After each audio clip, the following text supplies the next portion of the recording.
Welcome to New York, where the undefeated Empire have dominated their overmatched opponents all season long. But the DC Breeze arrive after a convincing playoff win over Philadelphia, and they're determined to give the Empire their toughest test yet. This is the AUDL East Division title game, with a coveted berth to championship weekend hanging in the balance.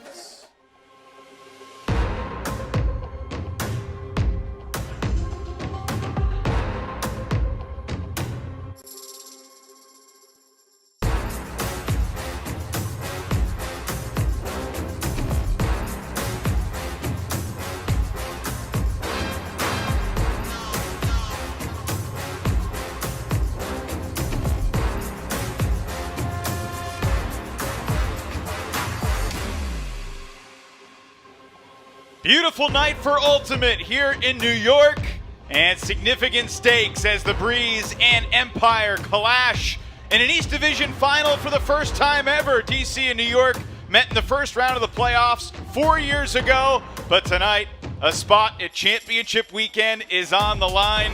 Austin and Carolina battling in the south, Colorado and Salt Lake later tonight in the west. Chicago and Minnesota meet tomorrow to decide the Central. But right now, it's DC and New York for a spot in next week's festivities in Madison. Good evening, everybody. With Brian Jones, I am Evan Lepler. Brian, the New York Empire undefeated for the second time in their last 3 seasons. Obviously, you coached them in 2019. But this season was different for the Empire. They were thoroughly more dominant than 3 years ago. What stands out most to you? This team is so hungry. They have a lot of depth, a lot more depth than what was there in 2019, and they're playing at such a high level. They are ready to crush teams. This is going to be a difficult team for them to crush, so it's going to be a different challenge tonight against DC. Well, this DC Breeze team beat Philly pretty comfortably last week, particularly over the final 3 quarters, and Rowan McDonald and the Breeze kind of walk in here with a quiet confidence about them. They expect to pull off the upset tonight. What's it going to take? Well, they have a lot of confidence in their offense, partially due to Rowan McDonald, partially due to Johnny Malks and all of their quick movement. So that's game plan A for them in the offense. Defensively, they're ripping out the kitchen sink, they're ripping out the refrigerators, they're throwing everything they've got at New York in this game. Rowan McDonald had 4 throwaways last week, but after the game he said the only stat that matters is the W, and they got the W by 5 over Philadelphia. So Rowan tries to take his career to a new level and get to the Final Four. Meanwhile, Ryan Oscar has been at the peak of the sport for such a long time. The likely 2022 AUDL MVP has been dynamic in so many ways for New York. For a person that takes so many risks with a disc, has such pretty hucks, for him to have a 97% completion percentage is incredible. It shows the strength of him, shows the strength of his team. He has big targets downfield. We're going to expect him tonight. Nearly 3,000 throwing yards, over 3,000 receiving yards, a dynamic receiver, a special thrower, one of the many superstars on this New York team that has unfinished business after a year ago. They were lost in the final. That has driven them all season long. But look, this DC team also ended last year with a loss at the hands of the Flyers. And Ben Yott celebrating his 30th birthday. Jeff Babbitt and all the Empire stars are ready to shine under the bright lights. It's the Breeze and the Empire. Winner to Madison. Opening pull coming up. AUDL Game of the Week is brought to you by Tiege Hanley, the official skincare of the AUDL. Visit Tiege.com/AUDL for 30% off the first order of your subscription. By Stillhouse Whiskey. Stillhouse by design is made to go where glass can't. Perfect for the outdoor occasion and tailgating. Stillhouse Whiskey is proud to be an official partner of the American Ultimate Disc League. And by TNNS, a rich ecosystem comprised of global athletes, sport tournaments, and sporting arenas, building a better future for sports. Buy your TNNS tokens on Bitmart now and join the crypto revolution. Got to make sure the eye black is looking sharp and all ready to go. Let's look at our keys to the game numerically first for the DC Breeze, Brian. Yeah, they have to have 12 or fewer turnovers in this game, we think, for them to have a shot at beating the Empire. And then on their break chances, they've got to go 3 for 4 or better. 75% on those break chances it's going to be hard to produce those turnovers and get those chances, so the D-line has to convert. We know the Breeze coaching staff, led by Darryl Stanley, will have some curveballs to throw at this New York Empire offense that has been so efficient all year long. So we talk about keys for New York. The first one, you don't necessarily have to swing at every curveball. And this is what they're really good at. The handling core of Solomon Rushmeyer-Bailey, Elliott Chartok, and Jack Williams, they can work through stuff if it doesn't look right. They've been doing it all season long. They've been steady, so they don't have to go ahead and take that risky shot. And then Jack Williams, when the chips are down, there's no better player in the world than playoff Jack. So we'll have to see if he breaks it out tonight. DC is going to begin this game on defense. And it's interesting, Ben Yacht celebrating his 30th birthday today. He's played primarily D-line this year, but he's getting the start on offense as we are underway from Fosina Field. Solomon Rushmeyer-Bailey centering the disc to Elliott Chartok, who's picked up by David Bloodgood. Finds Jack Williams in the middle of the field. To check some of the defensive matchups, Jeremy Hess is on Jack Williams. It's Bloodgood on Chartok. Bloodgood really known for just being disciplined. He's kind of the defensive intelligence leader in strategy, and you can kind of expect him. He's not the biggest athlete on the team, but he's going to do a good job of following instructions and playing with discipline. New York has scored on better than 80% of their offensive possessions this year. And they're taking their time. Right now, DC is clear. We're not going to let you score deep. We're going to make you just work it over and over again. And they're playing aggressively on the handlers. Delrico Johnson on Solomon Rushmeyer-Bailey. Solomon Rushmeyer-Bailey leading the league in completion percentage for players over 100 attempts. Ryan Osgar picked up by Jasper Tom on the game's first possession. What do you think about that matchup? That's a big matchup there. Tom has been playing great defense, and Oscar's usually a cutter, and Tom usually a handler defender. And so DC feels like they have something there where they can push Oscar into the handler space and maybe win. Curious where David Cranston would end up. He's on John Lithio right now downfield. Reese Bergeron's chasing Ben Yacht, although chasing's an exaggeration because he was standing still at the back of the stack. Now he comes for the under. Yacht has had enough of the dilly-dallying. His shot for Oscar is incomplete. And the Breeze have their first break chance on the opening point of the night after the Empire held the disc for about 100 seconds. DC playing with incredible discipline at that point, knowing what they were trying to take away, a great plan A, and a great execution on this first point. Now can they score it? This is where they need to convert. Nope. Jack Williams with a well-timed poach, intercepting the pass from Bloodgood, and Jack Williams has the bookends. Playoff Jack has arrived. You can see Cranston hands on hips after that point. They know, this DC team knows they need to convert on those precious break chances. And they have a lot of confidence in this O-line.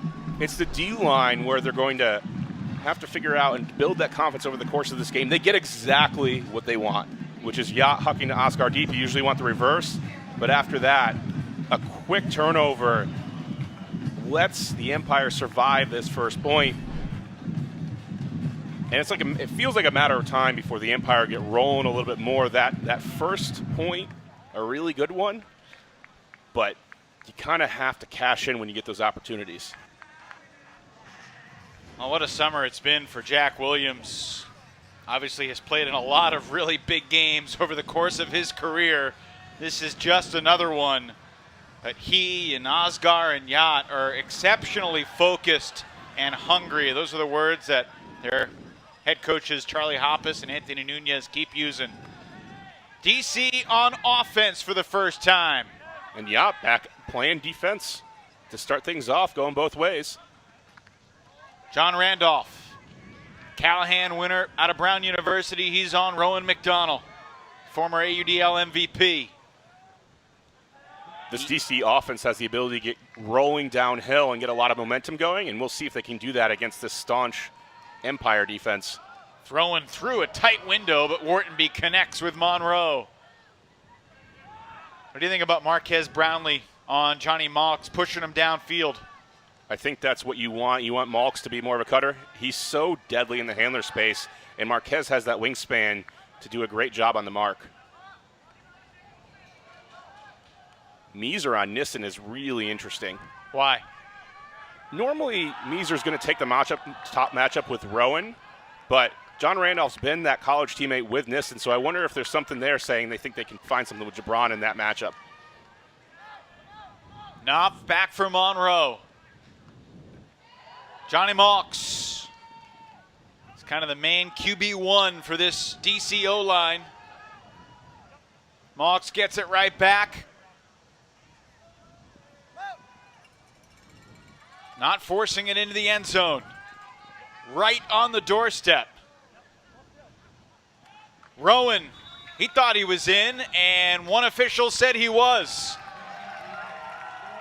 So McDonald punctuates the Breeze's first O point. Patience, the story of the early offense. DC unsuccessful on a break chance, but they convert on O, and we are even one apiece, just getting started here in New York.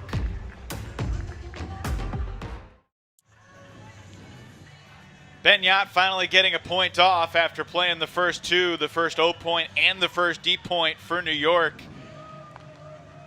And look, Ultimate has accelerated in its quality these past few years. Teams have become so much stingier with the disc, the level of play in the AUDL. I mean, we've been thinking about how this New York undefeated season compares with the Dallas undefeated season in 2016, and just the quality of play at the highest levels of the league is better. And you're seeing both teams be very cautious early in this game, Brian. Both offenses are deadly, and they know how to walk it in. They know how to be patient, and you can see why DC has so much confidence coming into this game. Their offense can perform at an incredibly high level. David Cranston is on Ryan Oscar. A.J. Merriman's on Jeff Babbitt. What a season Babbitt's had, playing primarily on offense. Now, you pulled Jeff over for the 2019 championship game to the O-line. That was kind of a sudden move. He's a great security blanket. I mean, there's just nobody that can be that strong to the disc all the time. But he's still been thought of through most of his career as an elite top-level defender, which he is. And maybe his throws and offensive abilities have been underrated.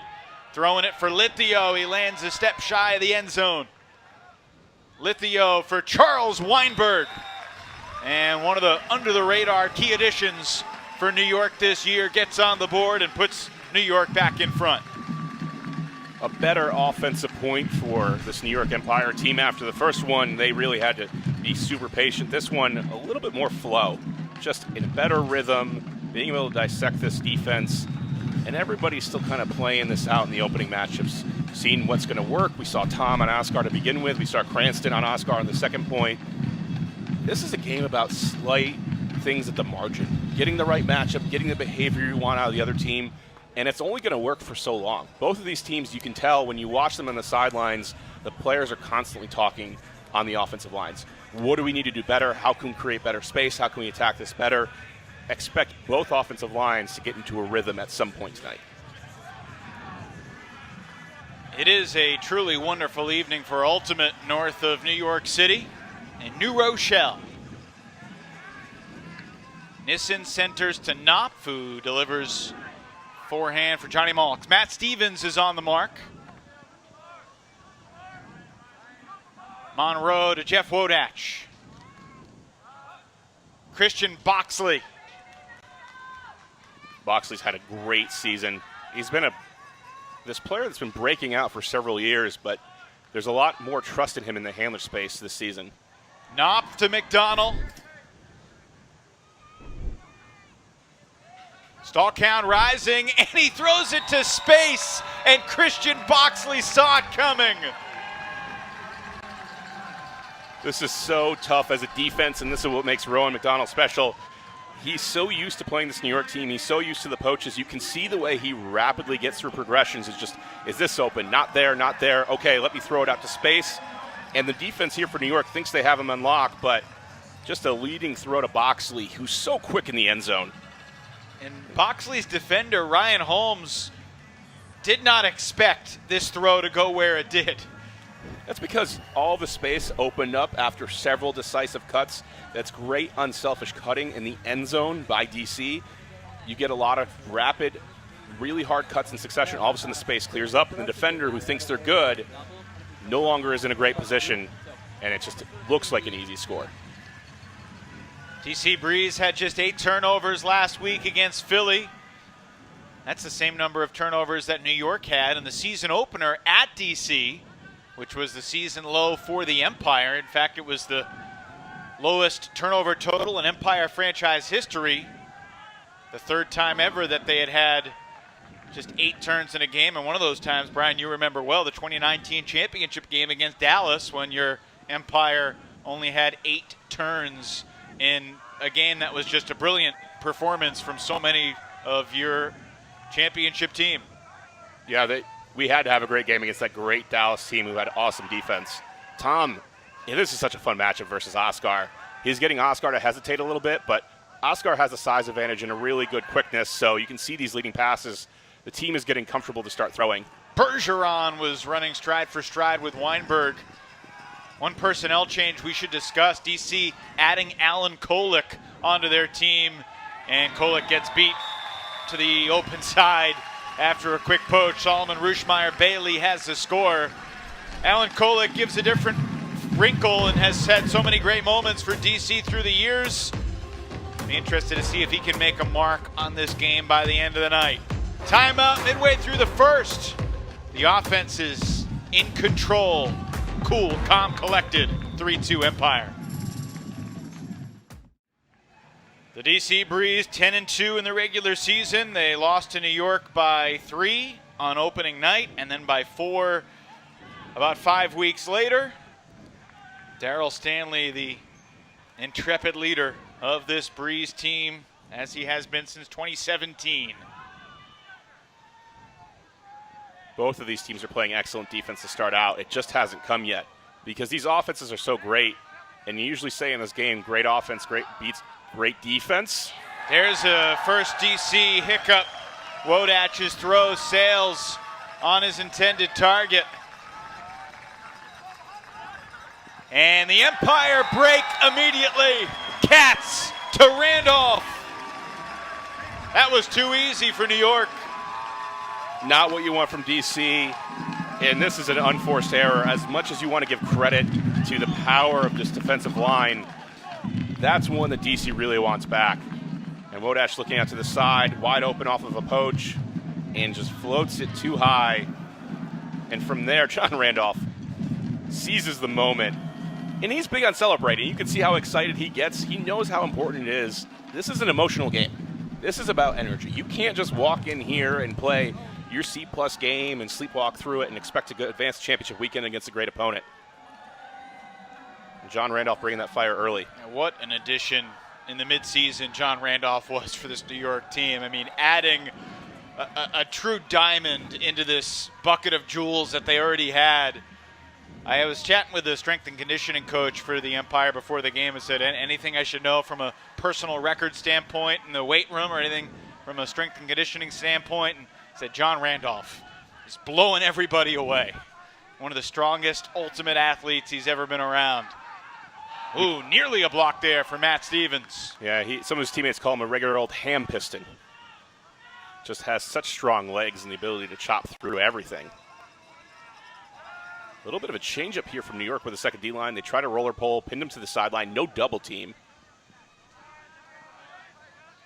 Just doing anything you can to make DC feel uncomfortable. Hand piston makes me think of former DC handler Austin Bartenstein, who was called the hand cannon.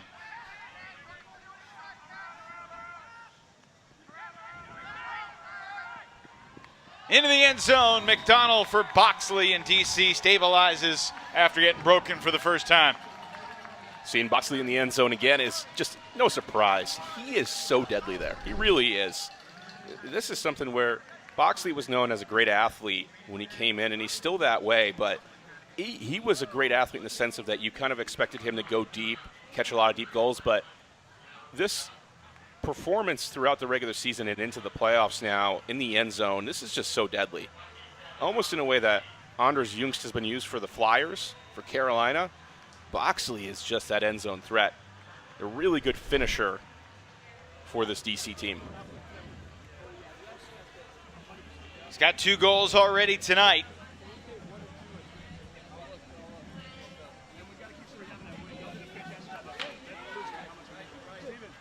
Oxley, 33 goals in 11 games in the regular season.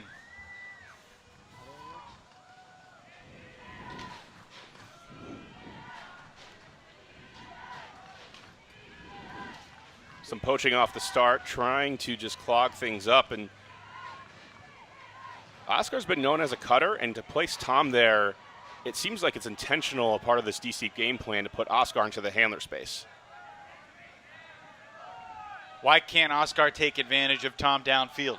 He certainly can, but he's been the main thrower for this team, the main deep thrower, and so it's going to be something different. Bloodgood might have gotten a piece of that around throw, but it still gets to Oscar. Here's Babbitt underneath. The Empire has made it through every single point so far, but these marks for DC are excellent. You can see that they're at the edge of every single break throw. Ja coming underneath, can't get there on Babbitt.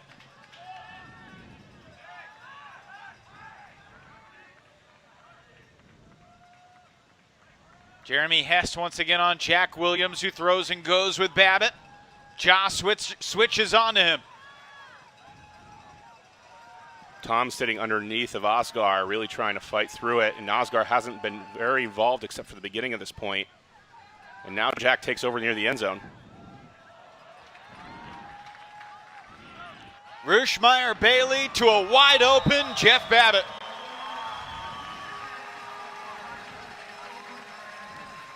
He's such a release valve, such a safety blanket, whatever you want to call him. But when you go to bed at night, Jeff Babbitt makes you sleep well. The Empire in control early in this game. They're up 5-3, and the offense continues to roll.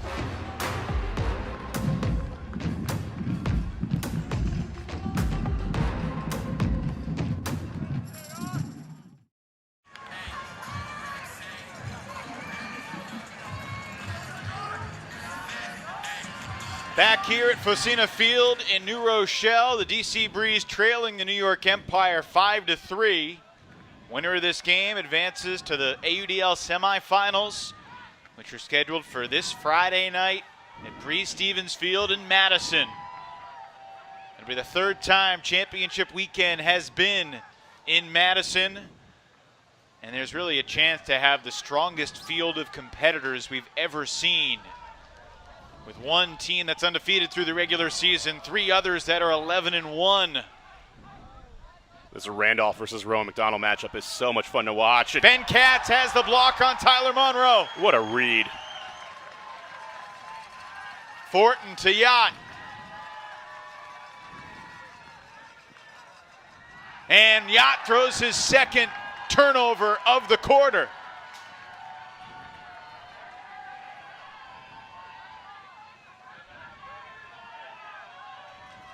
That's such an impressive throw from Johnny Malks. Really had to work out of a tough situation. Goes in the books as like an 8-yard loss. Angling it around the defense to Rowan. You're not kidding. That was incredible. Shooting it. Monroe beats Yacht and scores. When there's a will, there's a way, and Tyler Monroe has a lot of will. He never stops churning.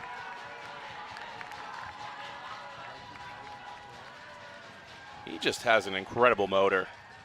And this is an incredible game so far. A lot of great offensive precision, but a lot of great defense. Really close here for New York. They get the turnover with Katz, a sensational D. And then from there, some tired legs. These are the tough possessions here, and Yacht tries to force it in. Too tight of a window. And forcing them to huck Tyler Monroe. You can see he never gives up on the play. And Jerry Knopf, not a guy that looks to attack the end zone all that much with his throws. He had just 3 assists in 9 games this year. But he only had 1 throwaway in 184 passes, but 99% completion rate. I think we're going to see a lot of players play a little bit outside of their roles normally, just because these defenses are going to force people to do things that is not their primary role. You see it right now with Tom on Oscar trying to force him out. Cranston's going to be there on this matchup now, and Tom is shifting at the end of the quarter, double team with 20 seconds to go.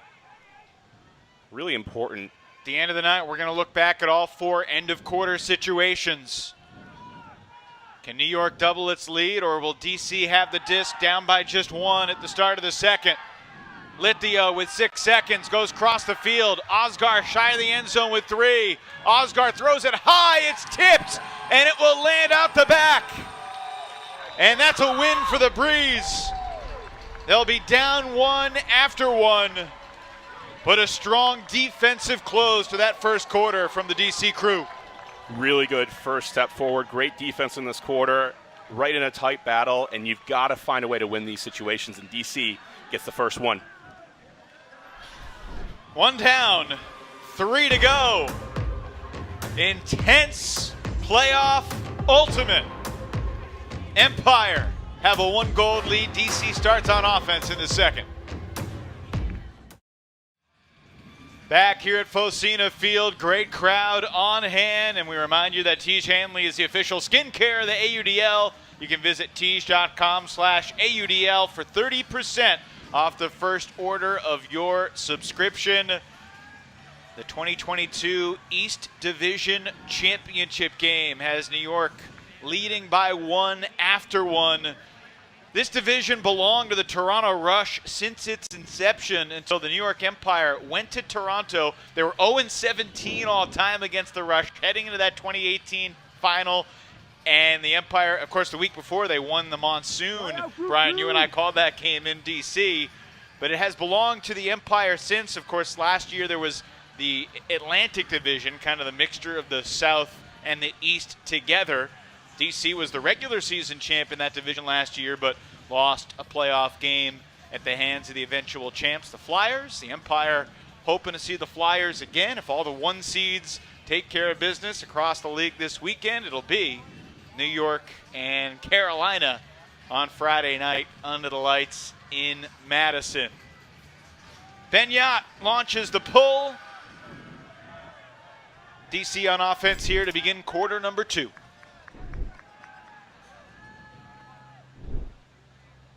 Randolph still coming down on Rowan McDonald, which there's a good spot for him playing handler defense when Rowan's back there, but you see Rowan sprint downfield. He hasn't been doing that much this season.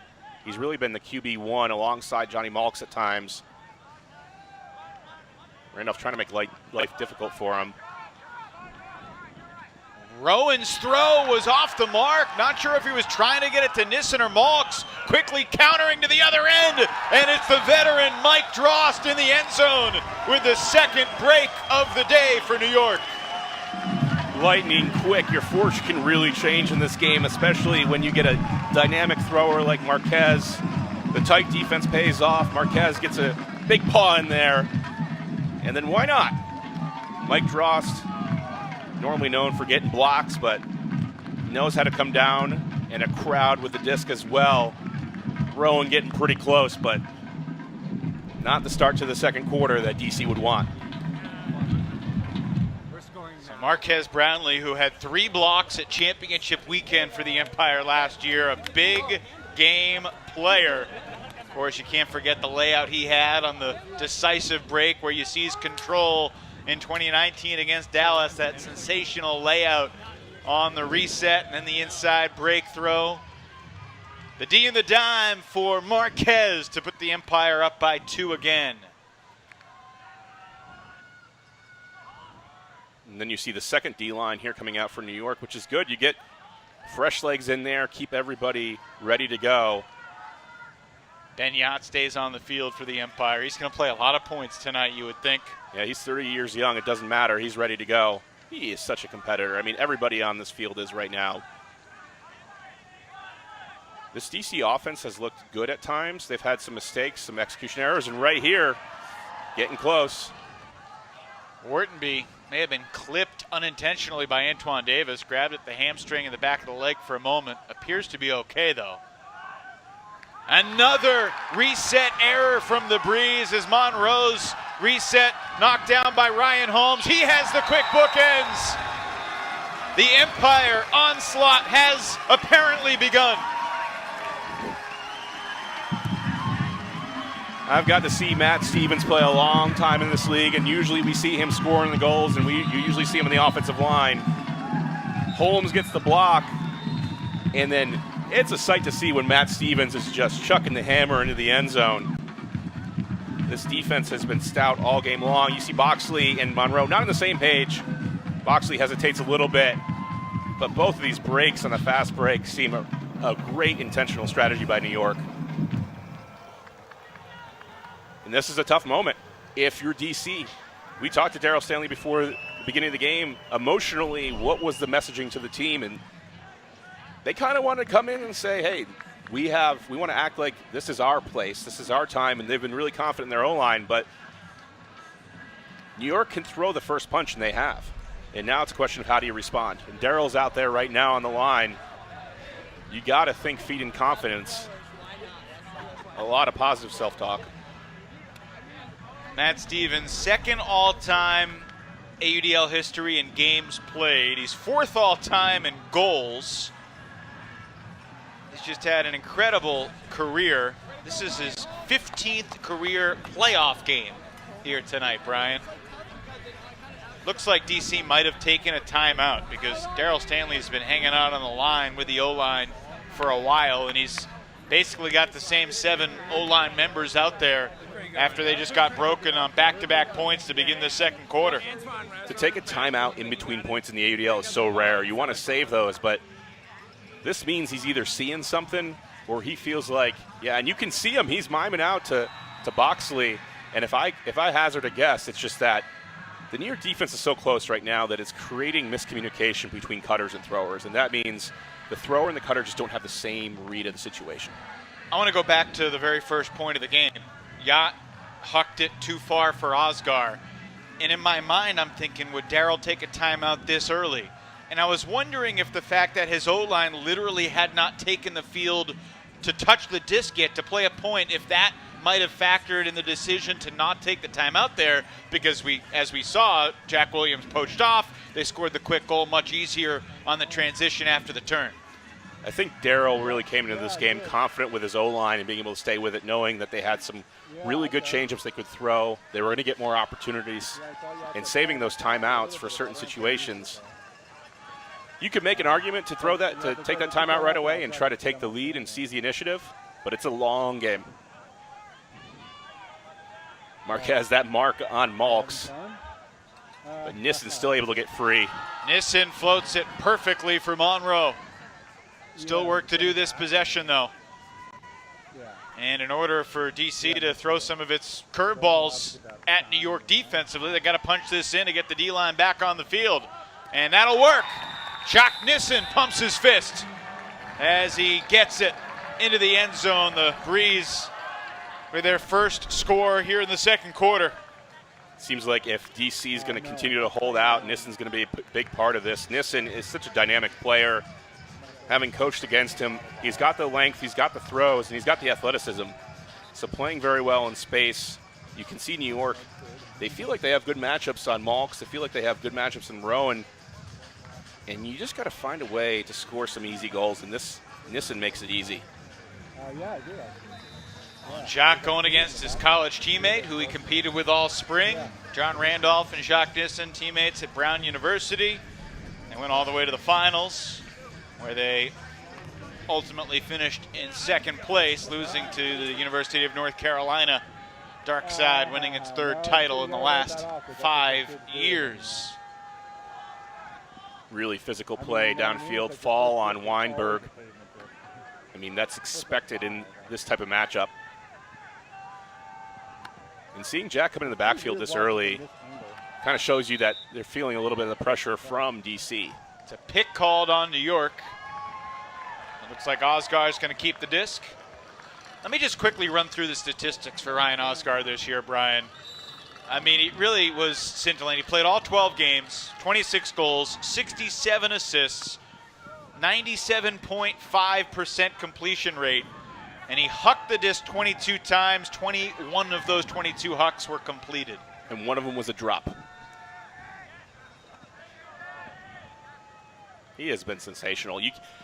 That is an absurdly high completion percentage for someone who is entrusted to take that many risks. Tough catch made by Babbitt.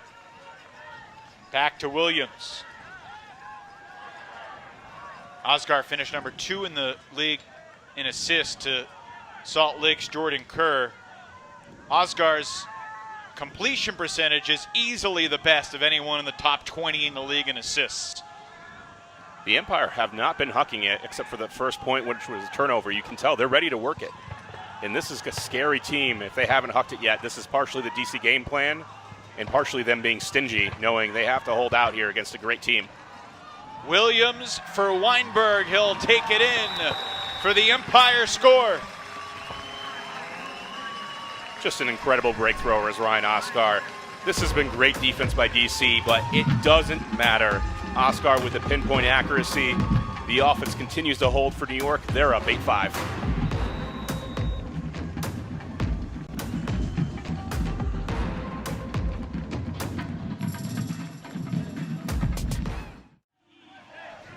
Well, the New York O-line had one turn on the very first point of the game, but they were able to get the disc back, punch it in, and DC has not had a break chance since.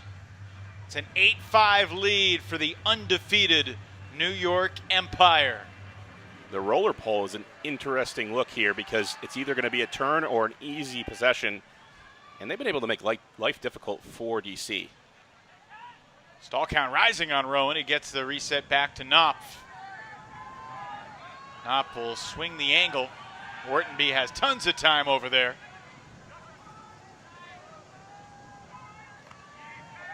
Brownlee in Knopf's pocket.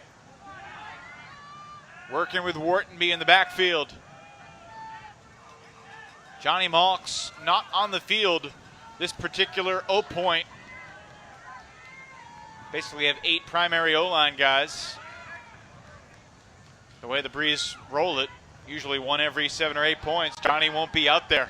Wodach to Knopf, and a pick in the stack is going to send this back, I think, back to Wodach.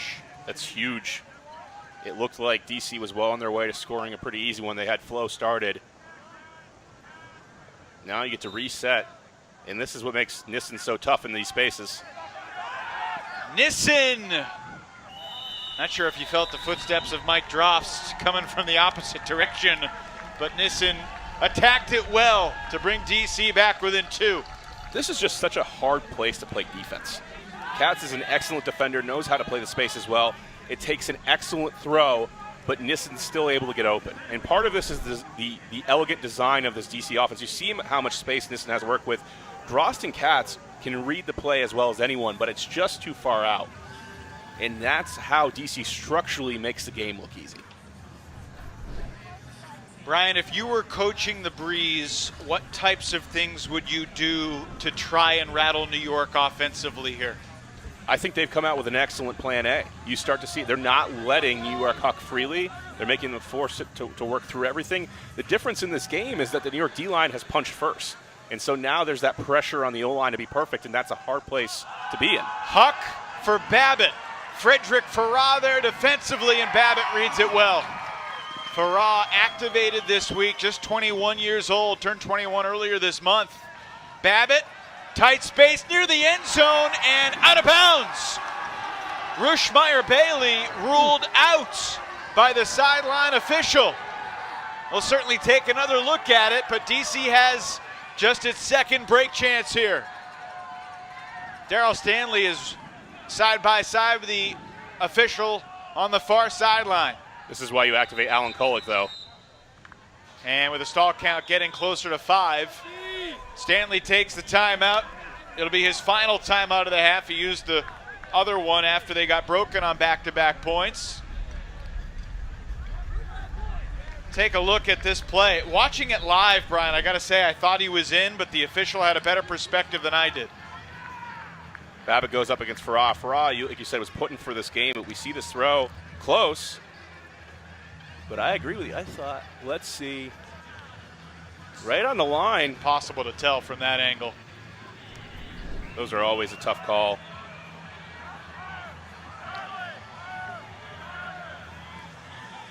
Pivotal moment here in this game. If you're DC, you just want to stay within striking distance, and you know you're not going to get that many break chances over the course of the night. What's really interesting right now is the New York D-line that's on the field. This is their second D-line. This is a little perplexing because there's, on the one hand, you want to keep your D-lines fresh, and the first D-line has played a lot of points here. But on the other hand, you can really cement your lead here if you can shut the door. Both D-lines have gotten turns. Let me take a look here from another angle. One more look, and we can't see the line.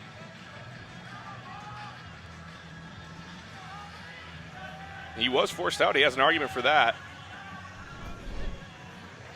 Close call. DC, can they capitalize on perhaps the gift? Stevens bouncing around on Malks. Nissen chased by Yacht.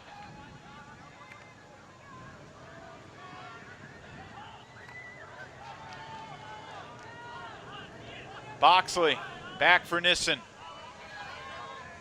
Here's Wodach. Johnny looking for Rowan. Help defense coming, and it's incomplete. Well, Antoine Davis was sitting underneath and saying, I dare you to throw it. Rowan was open, but it kept going, and multiple defenders in the area for New York.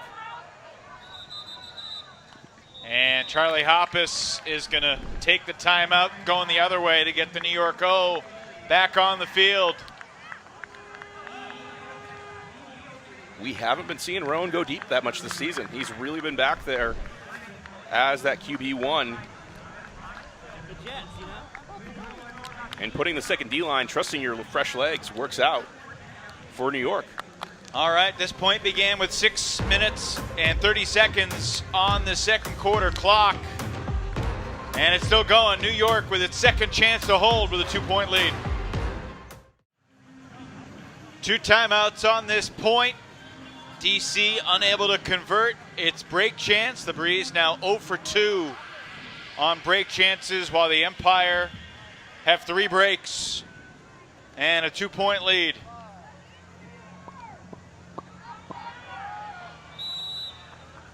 Elliot Chartok initiates from the goal line and goes backwards to Rushmeyer Bailey. Here's Lithio. Asked Empire co-head coach Anthony Nunez what's the difference between Lithio last year and this year. He said confidence and comfort. He's far more confident, far more comfortable. And we saw that back in mid-April when these two teams met in Colombia. They played an exhibition game in Medellin, part of the Torneo Eterna Primavera. It was an incredible spectacle. It was a thrill to be on the sideline for that.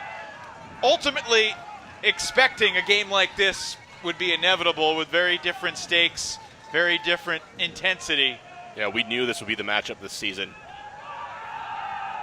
Oscar shooting it for Lithio, but that was a high stall shot, and Jasper Tom had it sized up all the way. Great fundamental discipline defense by Tom. Even if the throw was there, he was going to have a chance to make a play. No timeouts left in the half for the Breeze, so this is the D-line working it here. Bergeron had Del Rico Johnson going. Instead goes to Tom underneath. Bergeron, who's next? Cranston makes himself available. Now, we saw Cranston play a lot of O-line in the fourth quarter in the playoff game last week as Ja doinks it as DC had marched it about halfway down the field. I hear your exasperation as a coach, Brian. It's just painful. Those moments are so tough to handle, especially when you know you need everything you have.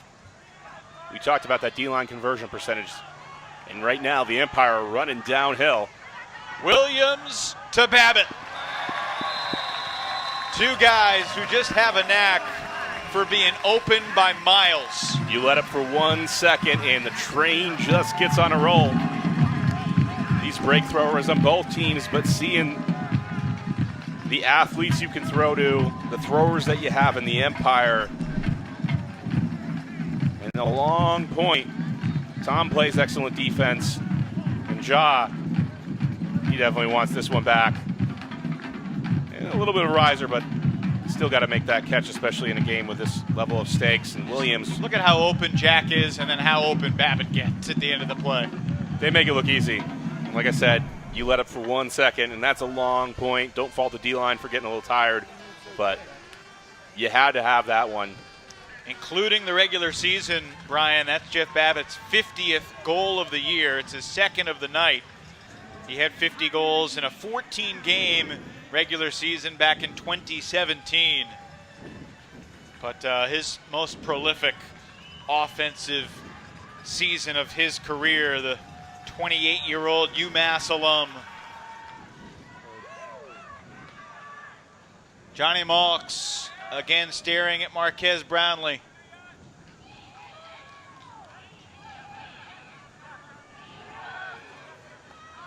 Nissen being forced to come back into that pivot role. And they're going to see a lot more of that. They're going to need to find different players. Monroe going deep. Monroe has it. Nice shot from Steve Whartonby. There's a little bit of a cat and mouse game going on downfield with Ben Katz. You know, a really successful gambler, knows, can read the play. And you can see Katz and Monroe even chatting about it. Katz says, I didn't think you were going. I didn't think it was coming up. And Whartonby says, I like what I have downfield. Let me put it out. Because Monroe wasn't even cutting. This is a perfect throw from Whartonby. Steve Whartonby's had a tremendous season. And it's amazing if you think back to earlier in his ultimate career. He got cut from every AUDL team he tried out for from 2014 through 2019. He tried out for the Breeze, the Aviators, the Growlers. He finally made the Breeze in 2020. It was his proudest ultimate moment. And, of course, then the pandemic happened and canceled the season. But here he is playing O-line in a division title game against an undefeated championship-level Empire squad. Whartonby's had an incredible story. Knowing his role, making an incredible throw when he's forced to. Can DC's defense break through against the New York O? They've had 3 separate chances, but they are 0 for 3. And that's not going to get it done. Not a lot of movement here from New York. Not a lot of deep cuts. And even though that DC's trying to limit those deep options, you still have to have those happen in order to open up the rest of the offense. Babbitt back for Chartok. Kolick's been everywhere on this point. He's done this a couple times where he poaches off and reads the play. He has that sixth sense. I asked Darryl Stanley what he wanted from Alan Kolick tonight. He said just to use that veteran experience to create some chaos. You can see right now New York is really having to dink or dunk their way down the field. What a bid. Fall goes flying by Weinberg. Cranston on Osgar. Floating it to space. That was nifty. Jack Williams was not going to that space. Didn't matter. Great throw. Great athlete. That's a tremendous showcase of the trust of the New York Empire offense as they take about 1:40 off the clock to work it down the field. Score with 34 seconds left in the half. If you're a defensive coach, you can go watch this point and you can come away proud of your team's effort. If you're DC, you can do so many things right, and it just doesn't matter sometimes against the best players in the world. They can just make you pay. There's so much room on the field. And Oscar, this is a misread. This throw to space, Jack was not going, but that throw, look how much float there is on it. It really is incredible. It may look, he makes it look easy, but it's not that easy.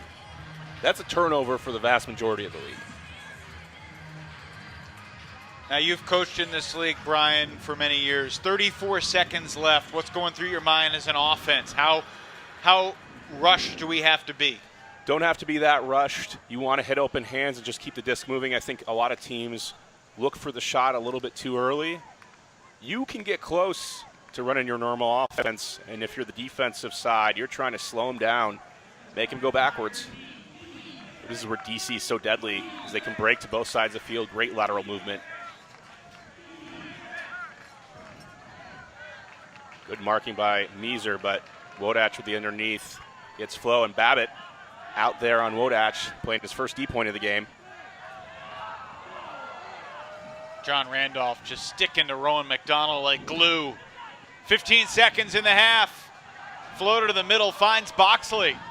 Now 10 seconds for the Breeze. It's Monroe with 7. Nissen about 25 yards out. Laser in and out of the hands of Knopf. And Yacht picks it up and flings it as time expires. And that is how the first half will end. DC 0 for 3 on their break chances. As this first half ends, they're going to have to be better. We talked about them trying to operate at a 75% clip. They need to get that first one. It's kind of going back to the locker room and figuring out how to pick your head up if you're Daryl Stanley, because New York has thrown a really good first punch. Great defense to end this first half. Breeze have had 3 break chances. They're 0 for 3. New York is 3 for 3. That's the difference. Halftime in the East Final, the undefeated Empire with a 3-goal lead. Tremendous atmosphere here in New York for the Empire and the Breeze. A 10-7 lead for the home team as the winner heads to Madison, Wisconsin next weekend. Evan Lepler back with Brian Jones. The story is pretty simple, Brian. The break chances sheds the light on the difference in the game right now. Yeah, DC 0 for 3. We said they needed to be at a 75% clip. I mean, if you're generous, you're going to put them at 2 for 3. You got to get 2 of them, and they'd be a close game right now. They're getting the defensive game they wanted because after you look at the break chances, New York 3 for 4, but both teams only throwing 6 hucks in total. And for New York with their high-powered offense, only 2 of them came on that offensive line. 2 of them came on the defensive side. This is how stingy both of these offenses are. They can work it down the field patiently, and they're going to continue to do so in the second half. We talked about playoff Jack in our keys to the game. All he's done so far is put together a game-high 288 total yards. He's got 2 assists, 1 goal, 1 block, also 3 hockey assists. His numbers really jump off the stat sheet individually.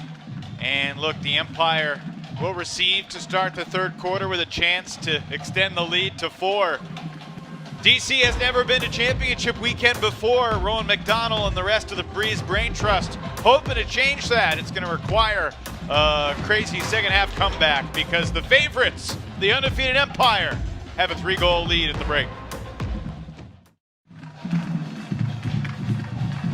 1 week away from the AUDL championship game, the New York Empire have been in that game each of the past 2 seasons. They have a 3-goal lead at halftime tonight, trying to advance back to the Final 4. It's 10-7, New York leading DC, third quarter from New Rochelle after the break. Moments away from the start of the third quarter here in New York. On this divisional championship weekend, the final 8 teams all in action. By the end of the weekend, we will know the 4 teams that are headed to Madison. Carolina got some early breaks on Austin. They've got a 4-goal lead late in the third. Chicago and Minnesota available to watch that one on AUDL.TV, 5 p.m. Eastern on Sunday afternoon. Regardless who wins, any of those 8 teams will be competitive and fascinating to watch. As we try to determine the next AUDL champion, Brian Jones, you'll enjoy looking at this graphic. Your Empire taking the title in 2019 behind the efforts of many, including Ben Yap, but their quest to go back-to-back was thwarted by the Flyers last year. Now, if all 4 favorites win, we get New York and the Flyers again in the semis on Friday night. Just like fate would determine, Carolina last time played an all-time great offensive game, possibly the greatest offensive performance in the AUDL. They had 7 turnovers for the whole game, and one of those was Noah Saul's kind of celebratory chuck at the end of the game that went as a turnover. We got to get in the stat department. We got to get rid of these end-of-quarters heaves. You know, there's a great article of how the NBA takes stats about those end-of-quarter heaves, those deep threes. They don't have a chance. They shouldn't be affecting these completion percentages. you know, some players, they don't want to throw them as a result. Yeah, that's fair. All right.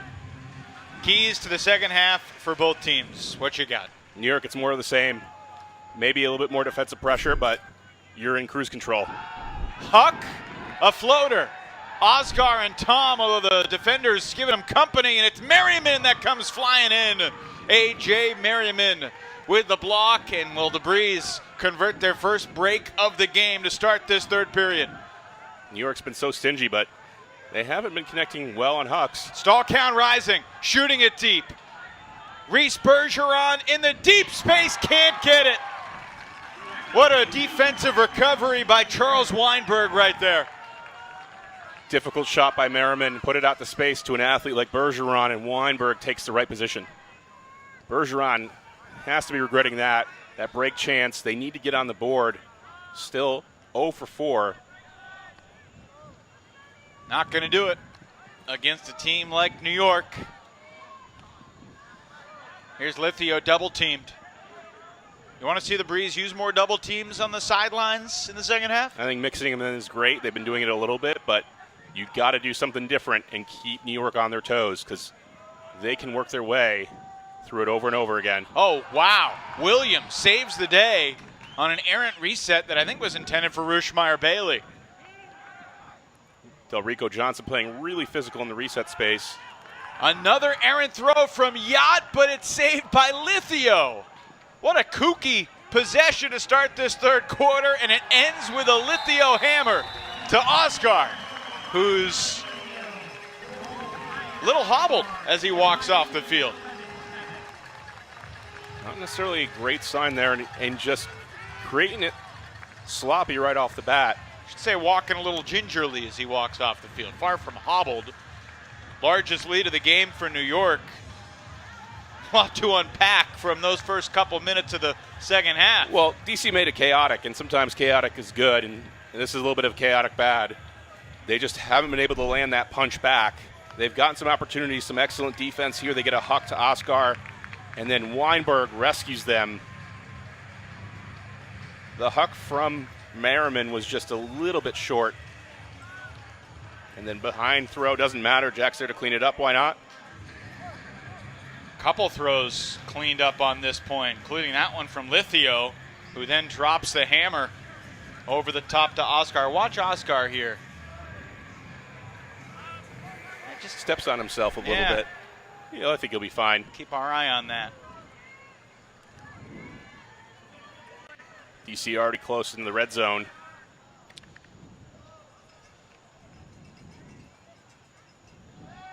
Just such a huge turning point, Brian. I mean, every break opportunity that you don't convert can be looked at that way, but chance to get it to back within 2 instead it's back to a 4-point game when you first get the disco no to start this second half. And no Rowan McDonald on offense here because he played that first D-point out of half. And a bad reset throw from Whartonby. The D-line for New York has been doing a lot of fast breaks, but here they settle down, and why not? Got your top unit on the field, John Randolph and Ben Katz in the backfield.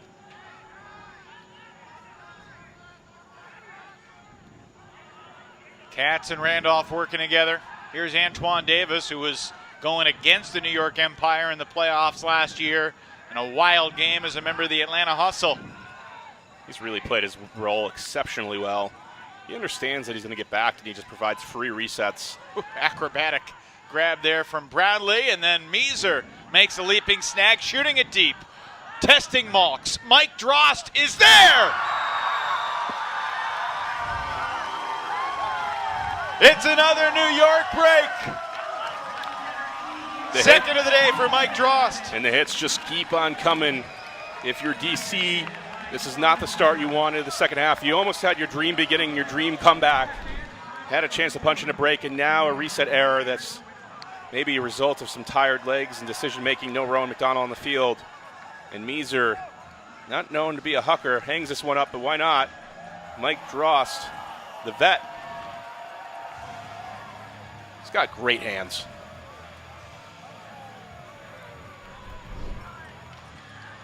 Just demoralizing. This is a moment where you still have time to come back if you're DC, but it is tough.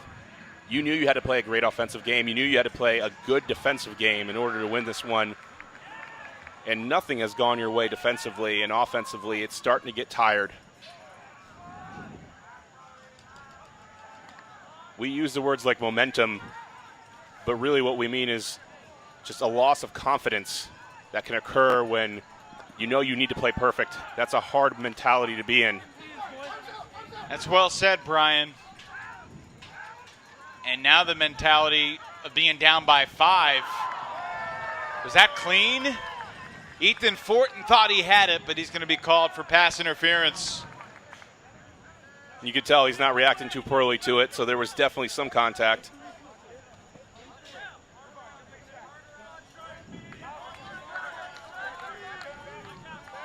Whartonby has the disc right on the goal line. Needs a blade, but finds Monroe. DC has a very steep hill to climb in front of them. Down by 4 early in the third. New York with a 4-goal lead, getting ready to receive here on O. We remind you, AUDL.TV is your home for professional ultimate. This Friday night, AUDL.TV is the exclusive home of the semifinals from Breese-Stevens Field in Madison. Championship game on Saturday, live on Fox Sports 2. New York up by 4 with the disc. Jeff Babbitt. Right there when you need him. Oscar back handling, which is probably what you want if you're DC. We've seen Tom play well in that position. New York has not been connecting on Hucks. They've been content to work it down the field in a lot of cases, and when they have gone deep, it hasn't been in their favor on the O-line. D-line's been a different story with their fast breaks. Williams with a huge chunk gainer to Rushmeyer-Bailey. Bluffs the hammer. He had Lithio going. Back to Jack.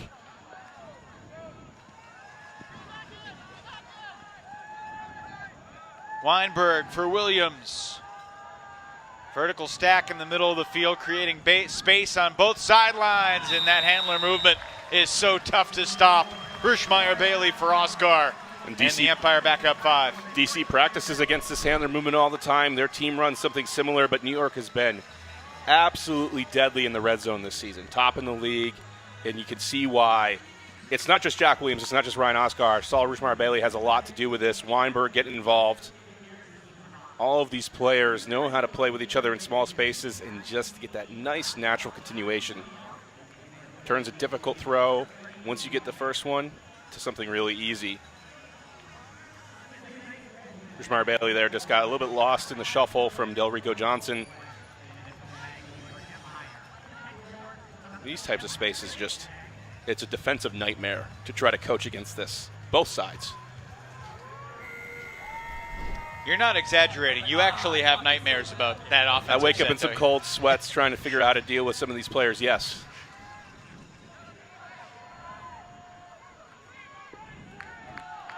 McDonald sending Boxley. Oh, what a catch. The wraparound snag. And then Boxley has the goal despite the effort from Drost. That's a different style of offense than we've seen from the Breeze tonight. When in doubt, let it rip. And in this case, we talked about it early. Boxley's been so deadly in the end zone earlier this year, but this was his first role when coming onto this Breeze squad, is to stretch the field.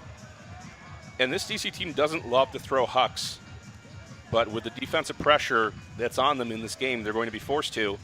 And this also helps keep the pressure back on the New York O-line. An easy score gives your top players some rest. You're going to need everything you have to get back in this game. But really, when we think about the anatomy of a comeback, it starts with this first one. It's get the first one. Don't worry about how it happens. And not to get the first hold. You got to get the first break. First break, and that's what can ignite the confidence. But you need to get that as soon as possible if you're DC. I said at the top of the show, New York has held on about 80% of their possessions this year. Williams looking for Weinberg, and that's incomplete.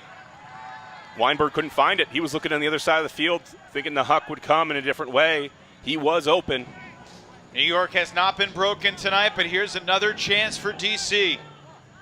And do you trust your D-line? You've tried to call the timeout earlier this game to get your O-line on the field. You need to get multiple breaks, but this first one is crucial. Timeout called.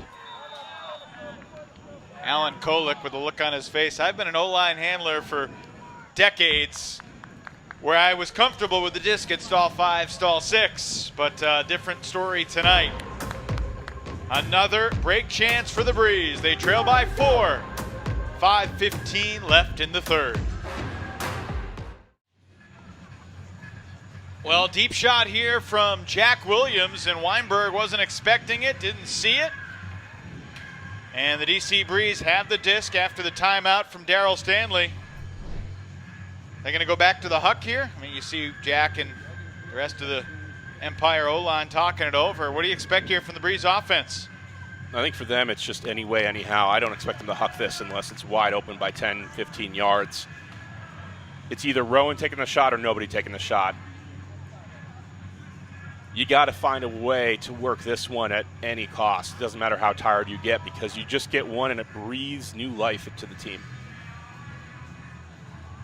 You get in these situations where everybody's trying to make the play and everybody on this DC team for the break chances has made their one mistake. It's not been a systematic error. It's just been bad decisions or missed executions. For a second, thought Rowan was going to let that fly. Back to Johnny.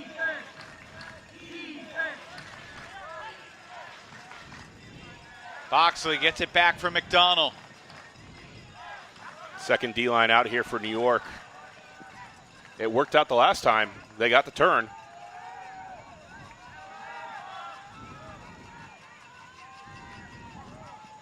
Malks bluffs the Huck as well. There was no chance he was throwing that one. Can the Breeze work it with purpose all the way down the field?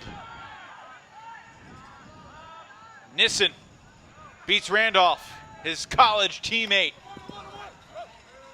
McDonald for Malks.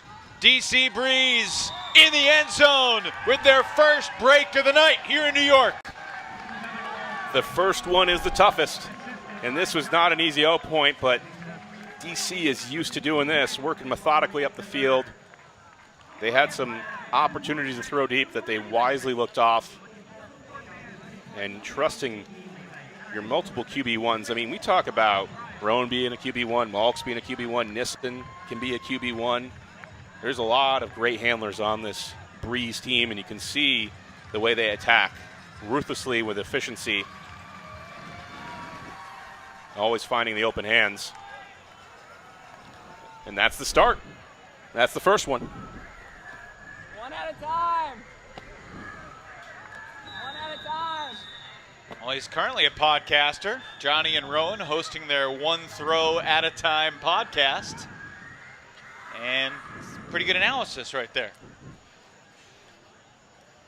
You just have to chip away at this lead, like they said, one at a time. It's one of those things where you have plenty of time here where you're going to get another opportunity. And sure, you'd love it for to be this one here and cut the lead to 2 and cut it as close as you can get at the end of this quarter and really feel confident, but there's still enough time here for you to work your magic. Brian, I don't think Johnny is coming for you from an analyst perspective, but maybe from the no-look scuba perspective. I bet Johnny's got a pretty sick no-look scuba. Without a doubt. Reset over the shoulder of the Breeze defender.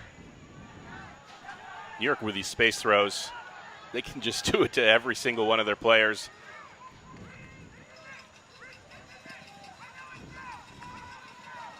Have not mentioned Troy Holland's name tonight, but along with Kolick and Farah, one of the 3 players for the Breeze that's on the roster tonight that did not play last week against Philly. Osgar has the score from Williams. Osgar gives a little bit of a shrug.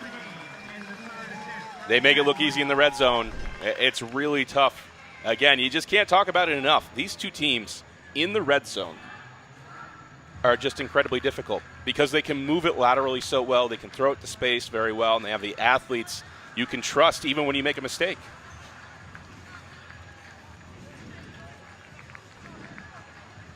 Frustration building for Alan Kolick.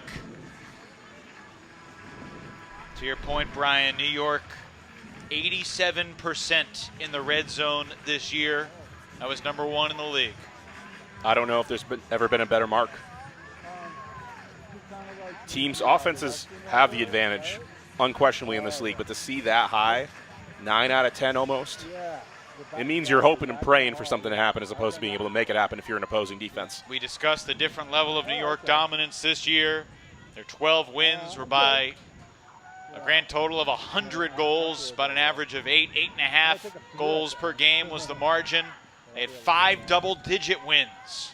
How you guys doing? They only had 1 double-digit win in each of the past 3 years. Yeah, we got him on the air. Yeah.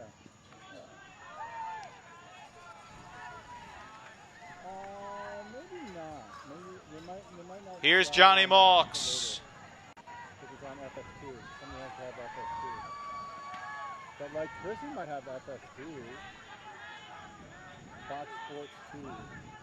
And Alex said you could watch it on YouTube. Getting Rowan pretty close. McDonald. Maybe Fox Sports 2 is on there. Defense is just smothering here, and DC's finding a way. Cranston out there on offense. It's going to be all hands on deck for the rest of this game. Nissen not in yet. Now the Breeze are in with Rowan. Assuming this stands. Everybody kind of looking at each other here. DC ready to celebrate. 2:23 remaining here in the third. This has been, for the most part, a pretty chill game in terms of emotions, physicality. Certainly last week was a much more physical game from the outset between the Breeze and the Phoenix, and this has been so far tonight. Yeah, a lot of these competitors know each other very well. They're friends. They've played on past teams together, and as a result, you have a good level of respect between teams, but at some point, the edge is going to come out, and we're starting to see a little bit of it, and it's been within bounds. This is what you love to see, a highly competitive matchup. And if I'm DC, I am a little salty about how this game has been going. I want it to go a different way. Oh, we got 2 and change to play in the third.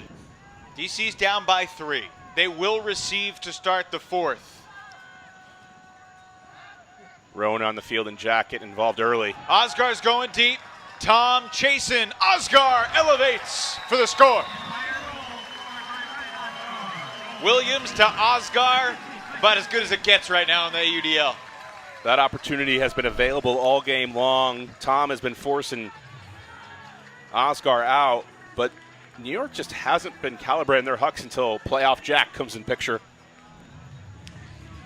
When you watch Jack Williams, he likes to stay out of the play. He likes to conserve his energy for the big moments, for the red zone, to get involved, especially with how talented this team is. And you're starting to see him be more involved to make these goals easier. Just giving New York a little bit extra piece of comfort. Well, if anything was surprising about the first half, Brian, it was the fact that Ryan Osgar had no goals and no assists. But he's got 4 goals here in this third quarter. And certainly a huge contributor, probably the AUDL MVP. These players are just really good, and you can throw a great plan A, which I think give DC credit. Despite them being anemic at converting on break chances, their defense has been great this game, getting them what they need, the type of opportunities, and New York's played into it a little bit. But now they've started to adjust. Near the sideline, it's Boxley. Gotta be scary when Ben Yacht's charging at you from behind to double team you on the sideline. Him and Antoine Davis, a big crew of double teamers. A lot of wingspan. A lot of wingspan on this field. Marquez is certainly one of them. Jabron Meeser.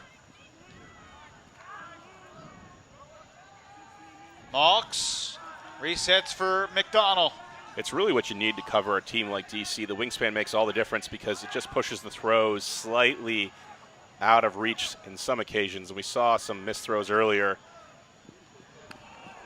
That's not a missed one Boxley has the score as he strikes again for DC. It's our Stillhouse unbreakable moment as Boxley catches his 4th goal of the night. Boxley, we talk about it over and over again. If you want a red zone clinic, you can look at it. At New York, you can look at DC, and you can look at Christian Boxley. Just turns the corner, accelerates with one of the fastest players in Ultimate on his backside.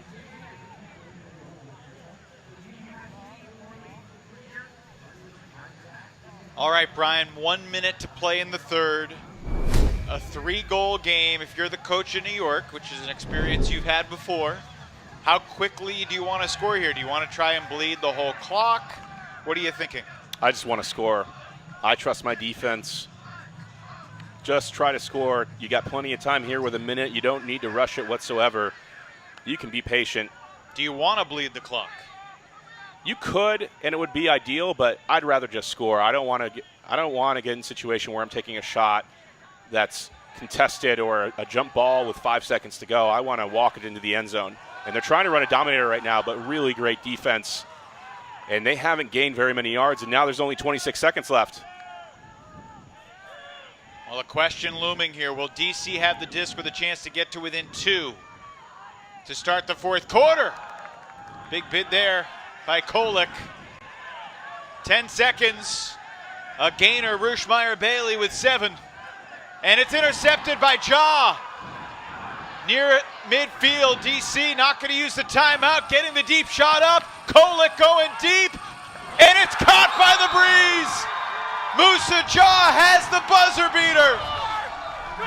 DC will have a chance to get within 1 to start the 4th. They needed a spark, Evan. They needed something to go their way, and it's finally come. This is not how you want to end a quarter if you're New York, but it's picture perfect if you're DC. You want this shot to go to the end zone, and then from there, Tom, not usually a hooker, looks at the clock, puts it up, and the garbage collector, Musa Jaw, he's known for his athletic skies, but you just follow that play and hope the defense takes each other out, and which they do. What a throw by Tom. You saw the look back at the scoreboard, seeing 2 seconds left. He realized immediately he didn't have a chance to reset, took the shot, gave his team a chance. Kolick got sandwiched by a pair of New York defenders, got crunched a little bit, but Jaw, as you said, the trash man, and the bookends. 12 minutes to go. DC is back in it.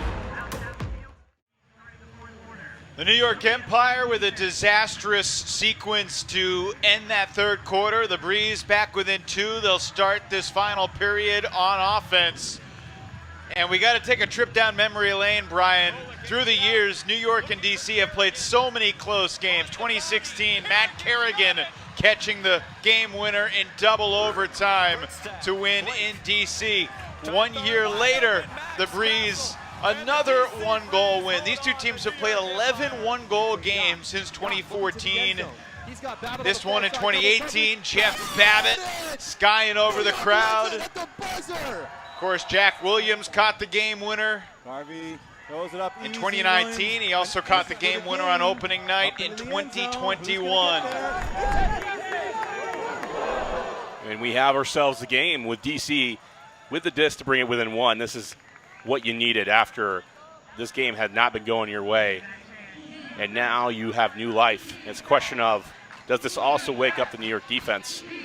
Last time the Breeze were within 1 was when the score was 5-4. The opening point of this 2nd quarter. Tyler Monroe has the goal. Johnny Malks with an on-target missile. And we got another 1-goal game between the Breeze and the Empire. It's always interesting when DC comes to town. They just hang around. They keep taking those punches. And here, New York's game plan has been to stifle the handler pressure, handler movement, make DC throw deep. But this is just a little bit too easy, and you start to see DC get comfortable with it. Johnny Malks, the future of the game. Believe in yourself. 36 out of 37. He has a goofy nature. He's so much fun to be around. So I was listening to his podcast yesterday, and he shared an interesting perspective. And he said, because I played Ultimate at such a young age, I got to experiment and learn all these kind of crazy throws and take chances because I was the thrower on my high school team. He said, a lot of times now, guys don't start playing until college, and then they kind of get boxed in as just being an athlete, and you got to play so conservative at the highest level. But some of the creativity that we see from Johnny Malks, he attributes to the fact that he started throwing at such a young age and was given a long leash to take chances early in his career. Kolick on Elliot Shartok. And Kolick, he can just read the plays, making Shartok make a lot of moves.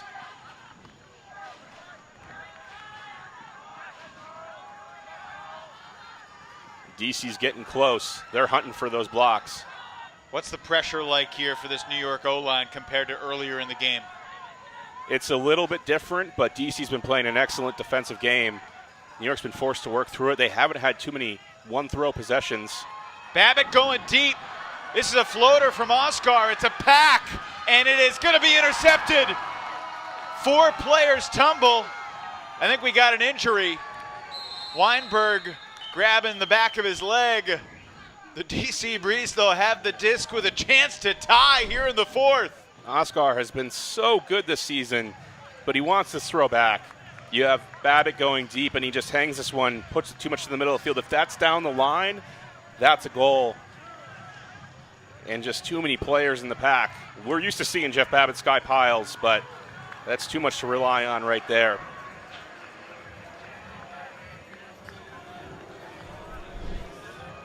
Synchronized falling after that disc sailed over everybody. Some questions about where the disc should be as they're getting ready to put it back in. 10:19 on the clock. Breeze trailed by as many as 5. And New York has a good argument here. There was an injury called, right? But they're going to count the throw. This disc should be back in the end zone. A pivotal moment here. DC with a timeout. It's a question of do they use it. Rowan McDonald took in the 1-for-1 sub. With Weinberg going out for New York. Cranston. Breeze were down 13-8 with 6:27 to go in the 3rd. Now they've got the disc on the march with a chance to tie. Kolick, inside flick, too far. Oh my goodness.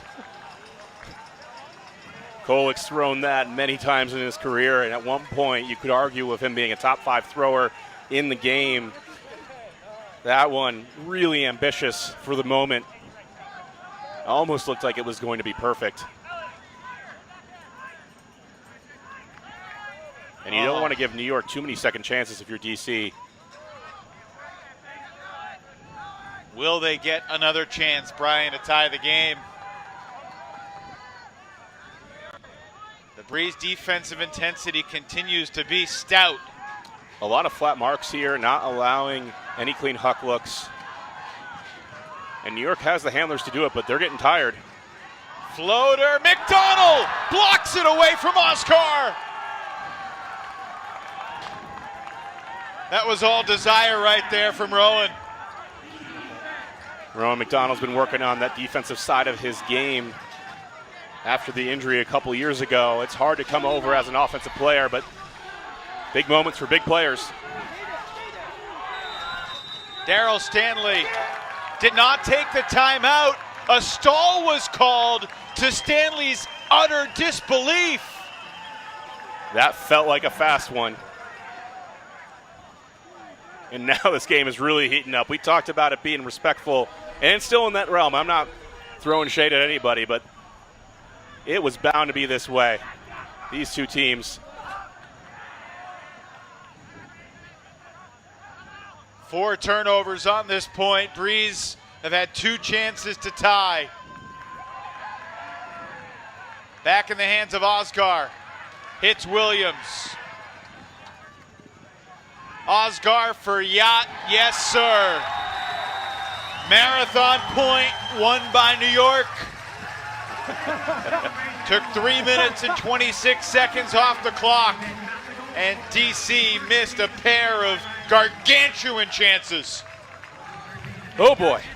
Settle in, folks, because I think we're going to see fireworks for the rest of this game. DC has gotten the game they've wanted defensively. They've had their opportunities, and if they're going to look back on this, they're going to think A-plus defensive game plan, especially against the juggernaut. And Kolek, it was so close to being such a pretty moment. You know DC, the sideline would have just been out there with joy. And after this, Osgar, Jack Williams, get Yacht back in the fold.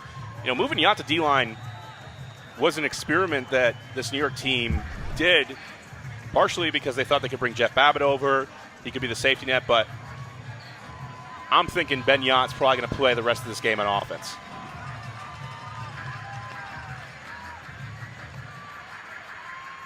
Send it up to Malks. And the question is, can they score without Rowan McDonald on the field? Tremendous leaping block from Ben Katz. So many plays in so many big games in his tremendous, underrated career. But Brownlee threw it away up the line. Randolph halted his cut, and New York gives the break chance away.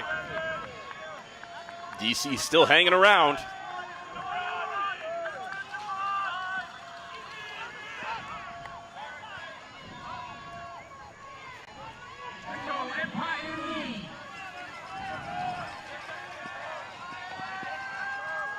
DC trying to work through this defense, and it's just everybody's tired. Everything is becoming harder right now with the pressure of the moment building and building. You answered the question, Brian, before I could ask it. And the question was, why are the O-lines having so much trouble here in the fourth quarter? It's a long game. It's a marathon of a game, and with these mistakes and how hard these defenses are making the offense work, the decisions get worse. Your legs get tired. Another close one there. The wind has really not been a major factor tonight. And a timeout taken by Darryl Stanley. This is a Breeze 0 point. And he senses the importance. We'll take it too. 6:25 remaining. DC trying to get back within one with the disc. Well, it's been a wild start to this fourth quarter. First, the block from Katz, and then Brownlee looking for Randolph, but just a miscommunication to give it back to DC. And you know, usually we see timeouts called when the defense gets a turn and the O-line comes onto the field, but this is an 0 point for DC, but Darryl Stanley, with just a real sense of urgency, knows that this is a must score here with 6:25 to play. Yeah, you don't imagine that you'd feel very confident coming back from 3 down. It's been a long point you've had to work through, turning it over once, and you didn't have Rowan McDonald on the field. And now you see Cranston getting those 0 points last week. We saw it in the fourth quarter. He's back on. And now it's all hands on deck from here on out. It's not about the second D-line. It's about the superstars getting it done.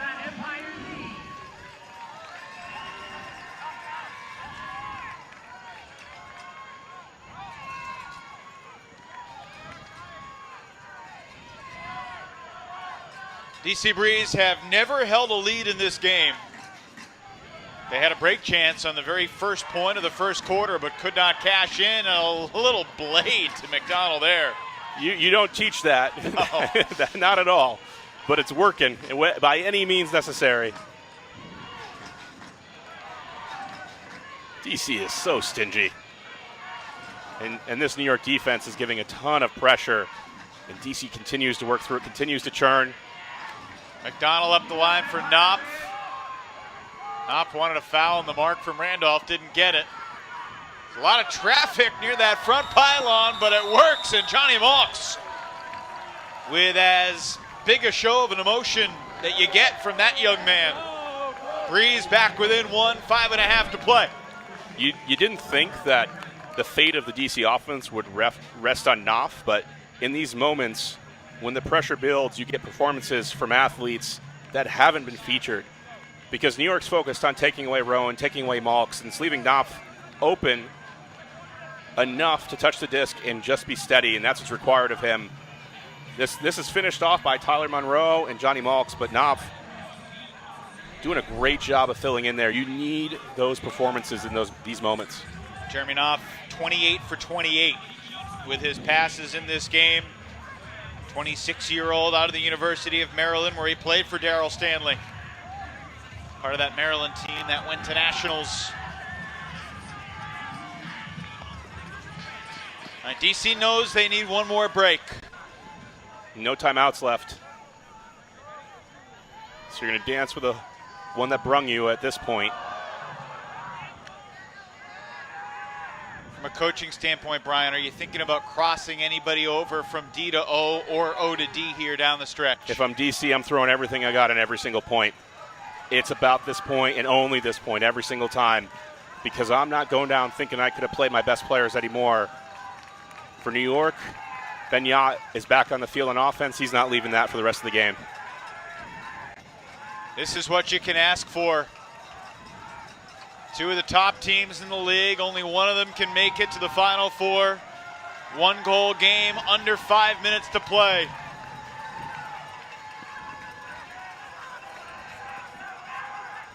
Tough handler defense, but Rushmeyer-Bailey shakes free of Tom just enough. Now trying to get it off the sideline. He gets it to Williams. Osgar's open. Williams against Troy Holland. Holland won that matchup, and Tom denies the reset for Rushmeyer-Bailey. The DC sideline is going bonkers. McDonald for Tom. A.J. Merriman has it. As you said, Brian, no timeouts for DC. Middle of the field, it's Holland. He's got Bloodgood going, he's open. The swing finds Merriman. And this is not a seven-man group that's been out on the field together very much this year. And everybody's gassed. And this is up to Rowan here to find the strength just a little bit, either one throw or just command your way into the end zone. McDonald squeezes it through. Holland hammers. Tricky catch made. DC on the doorstep. So much traffic. You think a swing would be wise. And Yacht fouls McDonald on the mark. Rowan will have it, center of the field, on the goal line. Or not. He was apparently just outside of 10 yards, so he has it near the sideline. McDonald to the end zone. Is that a goal? DC has tied the game. A bewildering sequence there. McDonald was still conversing with the referee as he threw the game-tying goal. Crew talk! Gucci, baby, thank you. Just keep on hanging around and good things will happen. Just incredible here. Both teams are gassed. They're finding everything they can. Tartish Hanley, ultra smooth layout of the game from Jasper Tom in the backfield. Little wobbler from Osgar, and Tom was all over it. If you want skin as smooth as that layout, go to tees.com/AUDL for 30% off your first box. What a comeback from the Breeze. From 13-8 down midway through the third. It's been a struggling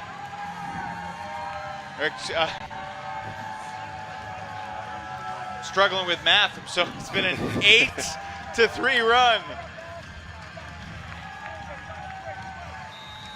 And now, championship weekend on the line. And you have New York, their offense tired to the point where they're going to have to take that timeout and conserve their legs. John Randolph coming over to the O-line now. It's all hands on deck from here on out. It's many of the D-line studs staying out there as well.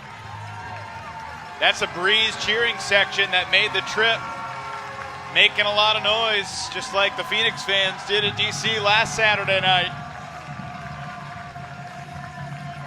Should mention that we have seen a road team win in the playoffs every year since 2015. 15 in the AUDL.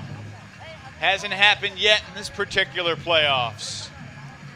DC really is giving everything they got. That last possession, Troy Holland, he's hobbled, and you can tell, but he did just enough on Jack Williams to get Oscar to look off and go back to Solomon Rushmeyer-Bailey, where Jasper Tom came through with a clutch block. I love the way Jasper Tom's been playing. He's not going to win them all, but he's won some important ones this far. So the Empire took the timeout in between points. Last time New York received where the game tied, the score was 2-2.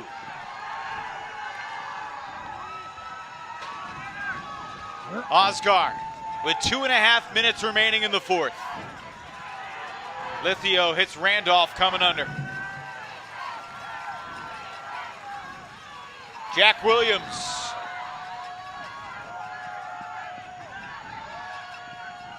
Rushmeyer-Bailey. Every throw just feels a little nervous right now. Understandably so. Lithio breaks the mark, floats it high. Oscar elevates. Yacht in the middle. Yacht on his 30th birthday throws the go-ahead score with 1:51 to go. Jack Williams. A nervy point for New York, but they've got a 1-goal lead with under 2 to play.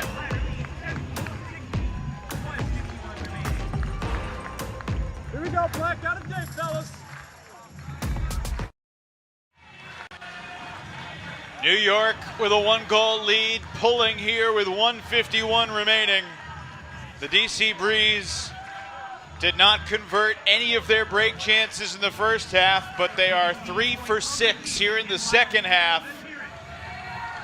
And they tied the game moments ago. New York worked it down to surge back in front. Now it's DC's turn to play offense with as much pressure as you could feel on an offensive point.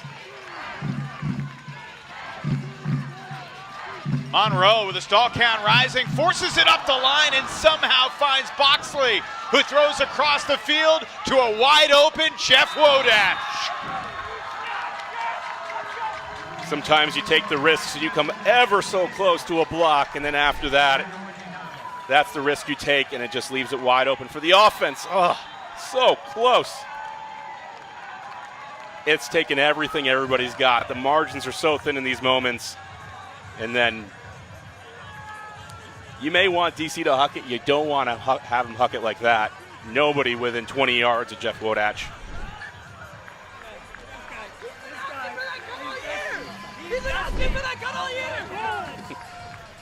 DC kind of feels like in this moment they're playing a little bit with house money, and now you got to think the pressure is on the Empire. They haven't faced this season. They've been in control of games. Yep. We've talked about the margins they played with. They've been blowing out some of the teams. They haven't blown out DC. DC's still been close, been competitive. Those margins by 3 and 4 earlier this season. But they haven't had to do this, hold in these moments. But these players have. All of these players in this line know what it feels like to play in these pressure-packed moments. And now I think we're really going to see Jack Williams be playoff Jack for the rest of this. This game's been unbelievable. Empire led by as many as 5. DC have fought all the way back.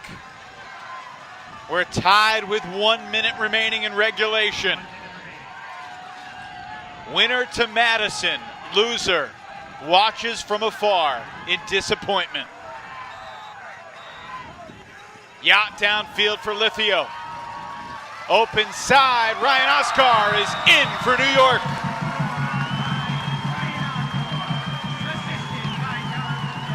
That is about as easy of a pressure-packed 0 point as you're going to get. In-cut after in-cut. You can see DC having that healthy respect, but you just want to force New York to do something different. Oscar with the right timing downfield. Rowan's jogging back to the line, has to get there. He's been playing every point almost here in the second half.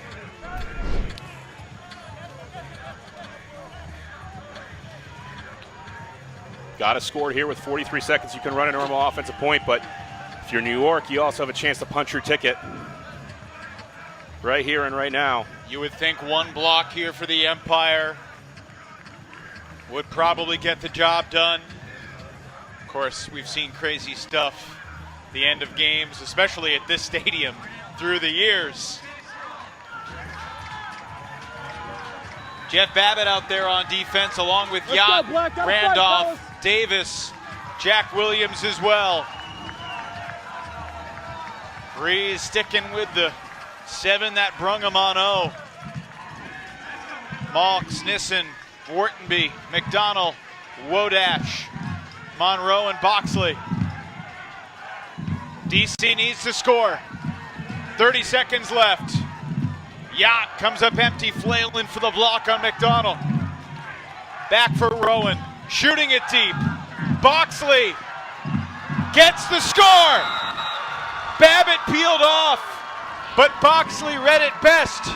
And we're tied 18-all with 17 seconds remaining.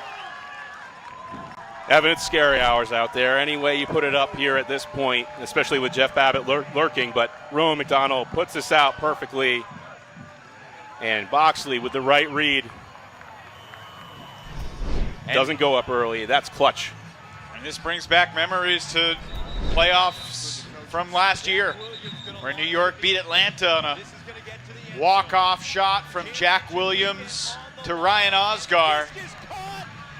Timeout taken by the Empire here. You work on these types of situations in practice. I'm not sure you work on them enough relative to the potential importance and just focusing on playing good ultimate, but this is the season on the line right here, Brian. We saw earlier on in this game an end-of-quarter opportunity where Oscar put it up to Jeff Babbitt, despite maybe having some other options open. If I'm DC, I'm pretty sure I'm triple teaming Jeff Babbitt no matter what, wherever he goes at this point. You can see him talking out the play on the field, what they're going to get. Quickly, the 7 on the line for New York. Lithio, Osgar, Babbitt, Williams, Chartok, Rushmeyer Bailey, and Yacht. Wouldn't it be something if Yacht on his 30th birthday came down with a goal with no time left to send the Empire to championship weekend and maintain the perfect season? Of course, the most important thing here for New York, more important than scoring, is not turning the disc over like they did at the end of the third. They had that meltdown where it was the worst possible situation. You take the last shot, you're in overtime. You take it too early, you mess it up, your season could be over in a blink of an eye. A.J. Merriman preparing to pull. It might not be the game's final point, but it certainly feels like it's going to be. Alex Fall, Rowan McDonald, Jeremy Hess, David Cranston, Fred Farah, and Musa Jah, along with Merriman, who pulls. Rushmeyer Bailey gets it to Yacht underneath. 12 seconds to go. Are the Empire going back to championship weekend, or are we going to overtime? Jack Williams with 3. Williams goes across the field. It's a jump ball to decide the game. And it comes down to the hands of Ben Yacht, who catches the winner on his 30th birthday to send New York to the Final Four.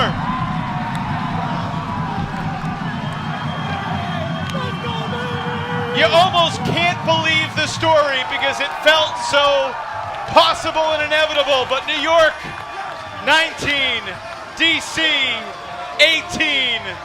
The Empire perfect by the skin of their teeth. Jack Williams unwraps a little bit of an early birthday present, or right on time, for Ben Yacht. You can't write this stuff, can you, Evan? DC with a valiant effort. I mean, they came this close. This close. And they battled so hard, and New York is moving on, survive and advance. No doubt what the TNNS top play of the game is. We're going to have to watch this a bunch of times to evaluate it all. Yacht was just kind of at the back of the pile, the biggest guy in the group. And what a heartbreaking way for the Breeze season to come to an end. New York moving on to Madison. Wasn't Yacht's best game by any means. But Williams has caught a buzzer beater against New York, and Oscar caught a buzzer beater to send the Empire to championship weekend, and apparently it was Ben Yacht's turn tonight. How about the throw from Jack Williams? Yeah, hung perfectly.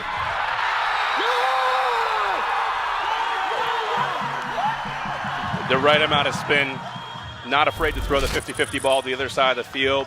Everybody and their brother are around waiting for that one. It just doesn't matter at some point. Big-time athletes make big plays. I can tell you what, if I'm Charlie Hoppus and Anthony Nunez doing a great job of the New York Empire, but they are breathing a sigh of relief. Ben Yacht has the headset on. His fan club is waiting for autographs. Ben, happy birthday. What was this game like tonight? Oh, a couple of our big-time players didn't have a lot of stats, but we ended up getting the win. And boy, does that feel good. I've never caught a buzzer beater before, and I am ecstatic. I am so stoked. We're going to the championship weekend, baby, and I cannot wait. This team has been on a mission since what happened last year in the finals against the Flyers in D.C. We'll talk about the season in a second. That last point, tell me what was going through your mind on the line, what the discussion was like, what you saw when the disc was in the air. Yeah, the discussion is they're going to give us a lot of space because, you know, end of quarter defense is just typically soft a little bit. So we knew we could catch a few unders and then put it, and then we were looking to go one side and then opposite. So when I saw Jack going to that side, I knew he was going to put it this way. And Jeff and others are going to go up big in the pile, and I just decided to go back and wait, and everyone else went up a little early, and thankfully my height served me well this time. What was going through your mind when the disc hit your hands? I was elated. I've never caught one of those, so it's a little surreal when it just sticks in your hand. A lot of times I've had a few of them bounce off my hands, but that one stuck, and boy, does it feel good. Hearing everyone in the crowd going crazy, everyone on my team going crazy, it feels really good for the organization knowing that, you know, we're a championship contender, and we just played one of the best teams in the league, and we're going to championship weekend on a buzzer beater. You know, a win's a win. What is it like, Ben, battling against this D.C. team? I mean, they've given you so many battles through the years. You had a 5-goal lead midway through the third quarter, and it took a buzzer beater with no time left. What can you say about the Breeze as a worthy adversary? You took the words right out of my mouth. Worthy adversary. Those guys are really good. We've had 4 games against them this year, all really close ones. They are a top-tier team, and you know, it feels good to play against the best teams in the league. We've had a few blowouts this year, but when you're playing against a team that will really test you, that's when you get better, and so we got better tonight. Thankfully, we got better, and we can now put that towards the next games we play. What was it like on the sideline late in the game, Ben, with the intensity rising? Your guys' offensive line got broken 3 times. The Breeze got back in it. How did the Empire stay together to pull out this victory? That's a good question. I think a lot of us have been there before. You know, more than half our team just played in the World Club Finals. We live for these moments. Driving here, we're all feeling the butterflies, and we're excited. We know that it's going to come down to a close one. If it doesn't and we blow them out, that's fine. But we're all prepared emotionally and mentally to give it all our all until the very end of the game. And it turns out we had to. So I'm glad that we were prepared mentally like that. All right, last thing, Ben. Did you ever dream about catching a goal like this on your birthday, no less, to send your team to the Final Four? No, I didn't dream about that. I like system wins better, but if it comes down to it and I need to catch one, I'll fall on my sword to win a game like this. Congratulations, Ben. Happy birthday. We'll see you in Madison. Thanks so much, Evan. We'll see you soon. Yes, indeed. Ben Yacht on his 30th birthday. The former 2-time MVP gets the win. 19-18, a walk-off to championship weekend. Brian put a bow on it for me. This was just an incredible event. DC kept hanging around. They kept fighting. They got close. At the end, the big boys, the big players from New York just made a few more plays to take it home to championship weekend. You can watch Chicago, Minnesota on AUDL.tv on Sunday afternoon to see the Final Four field get set. But for now, on behalf of our entire production crew, for Brian Jones, I'm Evan Leffler saying good night from New York. The Empire with the birthday boy Ben Yacht winning it at the buzzer. 1918, New York is headed back to the Final Four.